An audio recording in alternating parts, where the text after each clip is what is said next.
میں اس نے مرہم پٹی کا کام کیا ہے۔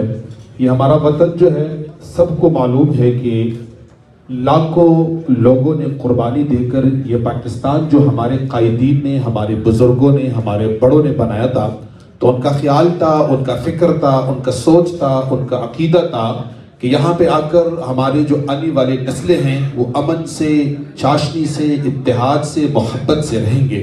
لیکن بدقسمتی سے آج اگر ہم پاکستان کے شرق سے لے کے غرب تک، شمال سے جنوب تک جہاں پر بھی جاتے ہیں تو ایک ڈر ہے، جہاں پر بھی جاتے ہیں تو وہاں پر اتفاق پر اتحاد کے لیے کوششیں کی جا رہی ہیں۔ حالانکہ جس پاکستان سے ہمارا تعلق ہے، جس کلمے سے ہمارا تعلق ہے، جس دین سے ہمارا تعلق ہے، ہم تو دنیا میں امن بانٹ رہے ہیں، ہم تو دنیا کو اتفاق و اتحاد کا درس دے رہے ہیں، ہم خود شکار ہیں۔ تو یہ وجہ کیوں ہے؟ یہ وجہ جو ہے عدم برداشت ہے۔ میں پاکستان کے جو دشمن ہیں، چاہے اندرونی دشمن ہیں، چاہے بیرونی دشمن ہیں، غدار ہیں، ہمارے اندر ہے، ہمارے صفوں میں ہیں، پاکستان کو ٹوٹنے کی کوشش کر رہے ہیں۔ یاد رکھنا، یہ علماء، یہ مسالک، یہ مذاہب، یہ صاحب دستار، یہ خانقاہیں، یہ عظیم لوگ سر کٹانا بھی جانتے ہیں، سر کٹوانا بھی جانتے ہیں۔ انشاءاللہ اس پاکستان کی امن کے لیے